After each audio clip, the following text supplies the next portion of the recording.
Students thought he was the most boring substitute teacher ever.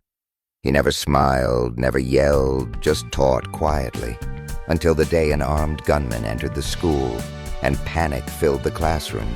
Everyone saw how he moved. That's when they realized he wasn't just a substitute teacher. He was a Delta Force veteran. Welcome to One Human, One Story. Before we continue with this powerful story of hidden identity and unexpected heroism, tell me in the comments if you think your substitute teacher could be hiding such a secret. And if you believe stories like this need to be heard, hit that subscribe button and help us remember that behind every person lies an incredible story. Robert Hayes arrived at Westfield High School on a Monday morning. Math teacher Mr. Johnson had suffered a heart attack and needed to stay in the hospital for 2 months. Principal Sarah Mitchell had found a substitute teacher in an emergency situation and hired Hayes as a temporary solution. He was 45 years old, medium height with gray hair. There was no expression on his face, his eyes always empty, as if he had long since stopped thinking. When he entered the classroom on the first day, students looked him over. Typical old, tired, indifferent substitute teacher. "My name is Mr. Hayes," he said in a monotone voice. "I will be here until your math teacher recovers." That was it. No introduction, no chat, no smile at all. He went straight to the board and started the algebra lesson. 17-year-old Jake Morrison whispered to his friend Tyler, "Is this guy a robot? He doesn't even move." Tyler smiled. "Let's call him Roboto. Look, is he even breathing?" Indeed, Hayes' speaking style was mechanical. Same tone, same speed. No sign of emotion while explaining math formulas. Even when writing on the board, there was no body language, just functional movements. Other students in the class had noticed too. Emily Chen. "He never made eye contact with me." Marcus Williams. "The last substitute teacher at least made jokes. This guy acts like he's not even here." For the first week, Hayes came and left with perfect timing. He would enter the classroom at 7:45 and leave at 3:30. He didn't eat in the teacher's lounge, didn't talk to other teachers, just taught his lesson and disappeared. Students had given him nicknames like Ghost and Roboto. But Hayes didn't seem to care. In fact, it wasn't even clear if he heard them. By the second week, careful students began to notice small details. First, Jessica Martinez noticed. The first thing Hayes did when he entered the classroom every morning was check the exit door, as if unconsciously, but the same movement every day. His eyes would scan the window, the door, then the students. Then Alex Thompson noticed something. Hayes had a very thin scar on his left hand, on his ring finger. It didn't look like a cut, more like a burn mark, and Hayes had a way of leaning his left shoulder slightly forward, as if trying to hide an old injury. The most important discovery came from Chloe Davis. Chloe had entered the classroom during break to get her pen that Hayes had forgotten on his desk. Hayes wasn't there, but there was an open notebook on the desk. Chloe looked curiously and was surprised. There were no math formulas in the notebook. Instead, there were tactical diagrams drawn in perfect handwriting. Buildings, arrow marks, notes like entry point A, exit route B. At the top, it said hostage scenario, 4 targets. Chloe immediately told Jake. It was like he was making war plans. Very strange. Jake didn't take this seriously. Maybe it's a hobby. Some people solve Sudoku. He probably plays tactical games. But Chloe wasn't comfortable. That evening, she started researching Hayes. Chloe examined school records to find Hayes' full name. Full name, Robert Samuel Hayes, 45 years old, address 1247 Oak Street. There was no other information. She searched Google. Robert Hayes teacher, no results. Robert Hayes math, no results again. What was strange was that this man seemed like he had never existed. She approached from a different angle. Hayes' speaking style, posture, movement, these reminded her of military discipline. She searched Robert Hayes' military, and then she found it. A very old news article from 2003. Headline: Search and Rescue Operation for Missing Soldiers in Iraq. The article mentioned a rescue operation where his name was only mentioned as Specialist Hayes. There was no photo, but the age and physical description matched. Chloe went deeper. Military forums, veteran websites, articles about secret operations. Most information was classified, but Hayes' name appeared very rarely. The most surprising discovery was in a 2010 Afghanistan operation report. The report was largely censored, but one sentence was clear. Sergeant Hayes, personnel responsible for rescuing 6 hostages during Delta Force operation. Chloe's heart started beating fast. Delta Force. Wasn't this America's most secret, most elite Special Forces unit? The next day, Chloe shared her findings with Jake and Tyler. Jake was initially skeptical. So you're saying our math teacher is actually a secret agent? Delta Force Commando, Chloe corrected. And look, this makes sense. Why doesn't he ever talk? Why doesn't he interact with anyone? Why is his first job every morning to check the exit door? Tyler looked thoughtful. This also explains why he never gets surprised. The other day, the fire alarm went off. Everyone panicked.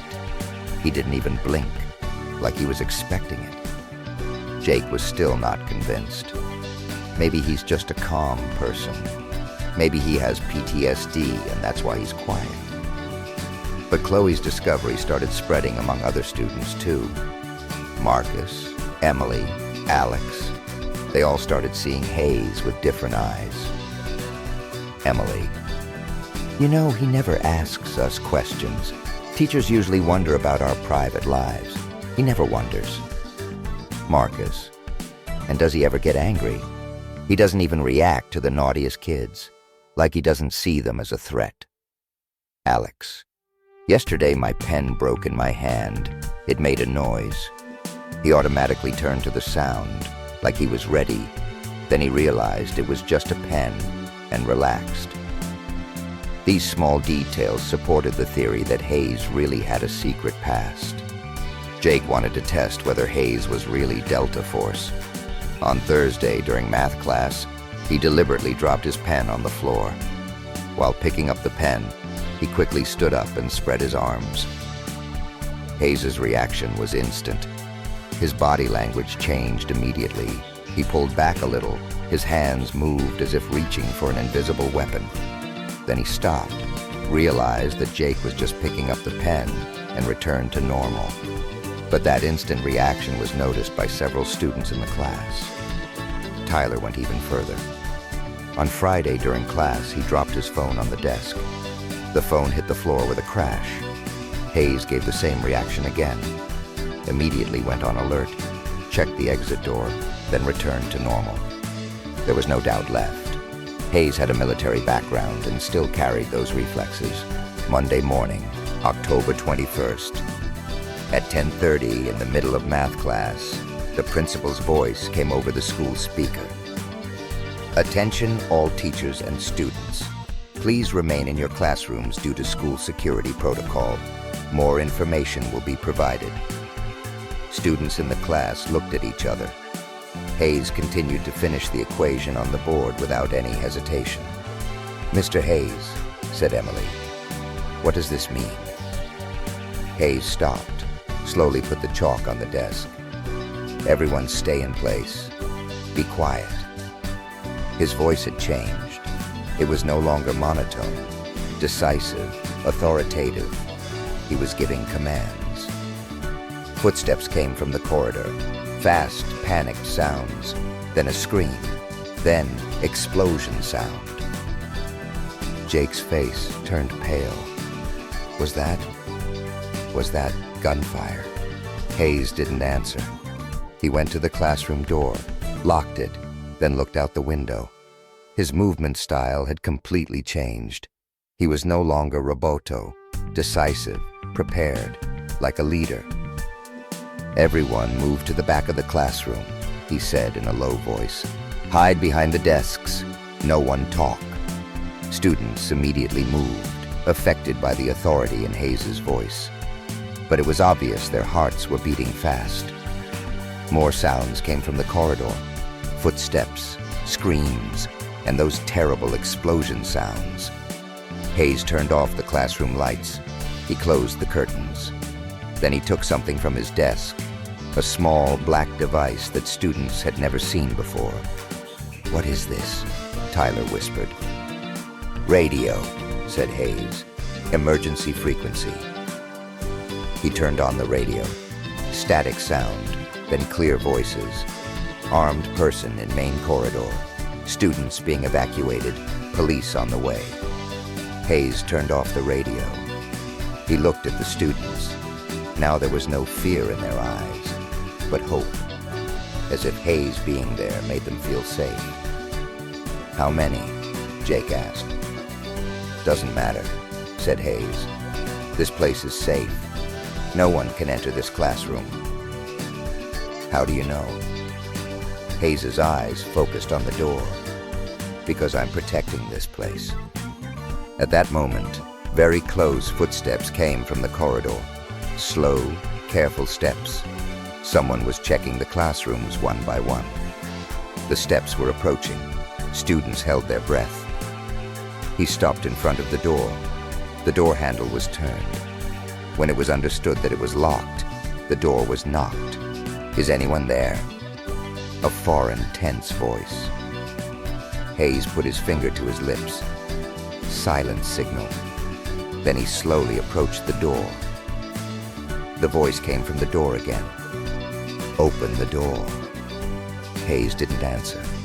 Instead, he positioned himself next to the door. Although his hands appeared empty, his body language was completely like a warrior. The door was knocked again, harder. Then, explosion sound. The door was being tried to be broken. As soon as the door opened, Hayes moved.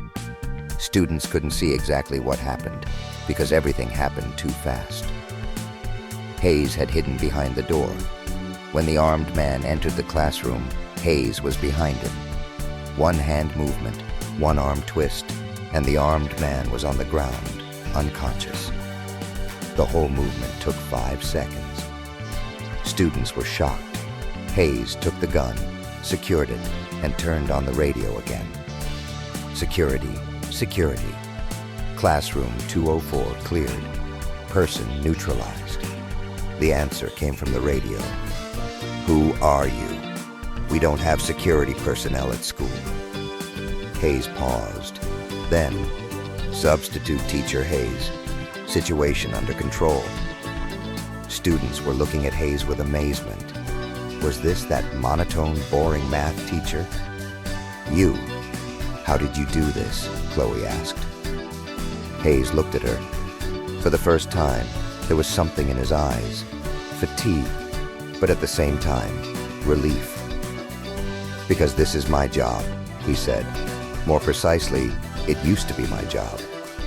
"Jake, were you really Delta Force?" Hayes nodded. 20 years. Afghanistan, Iraq, and other places. "Tyler, why did you become a math teacher?" Hayes took a deep breath. "Because I got tired of fighting. I wanted protection. To protect others instead of causing harm. Emily, but today you protected us." "Yes," said Hayes. "And while doing this, I didn't harm anyone. I just neutralized." Police sounds came from the corridor. The situation was under control.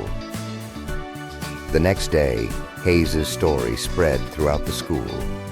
But this time, it wasn't secret speculation. It was real. Principal Sarah Mitchell called Hayes to her office. "Mr. Hayes, thank you for yesterday. But I'm curious. Why didn't you tell us about your background?" Hayes sat quietly.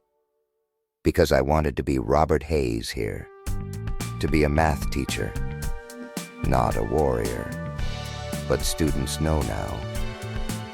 They know, and I hope they'll still see me as a teacher. Sarah smiled.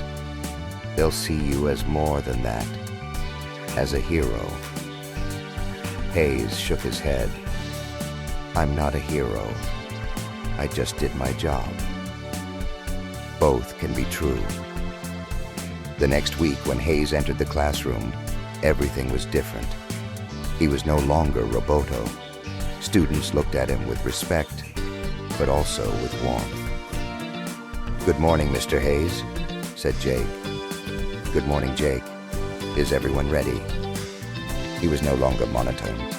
There was life in his voice. Chloe raised her hand. Mr. Hayes, last night I researched Delta Force. It's a very secret unit. Hayes smiled. For the first time, he was smiling. That's right. But now I'm a math teacher. Let's learn algebra. Tyler, but sometimes will you tell stories? Hayes paused. Maybe, but first equations. And from that day on, Hayes's classroom became the most popular classroom in the school. Because students weren't just learning math, they were learning courage, responsibility, and silent strength. 3 months later, Hayes's temporary position was made permanent. He was now the official math teacher at Westfield High School. Students still called him Mr. Hayes, but they no longer called him Roboto. Instead, they called him Protector. And Hayes, every morning when he entered the classroom, still checked the exit door first. But now they knew why he did this. And because of this, they felt safer. Sometimes students asked him questions about his military life. Hayes answered some, deflected others. But he always said this: the most important thing is to protect others. The strong must protect the weak. And this was the most valuable math lesson he taught. Some people hide who they are their whole lives. Others wait for the moment to show who they are. Robert Hayes was both. And when that moment came, he saved the lives of a classroom full of students. Because real heroes are ready, even when they don't have to prove themselves. If this story touched you, tell us in the comments if you think your substitute teacher could be hiding such a secret.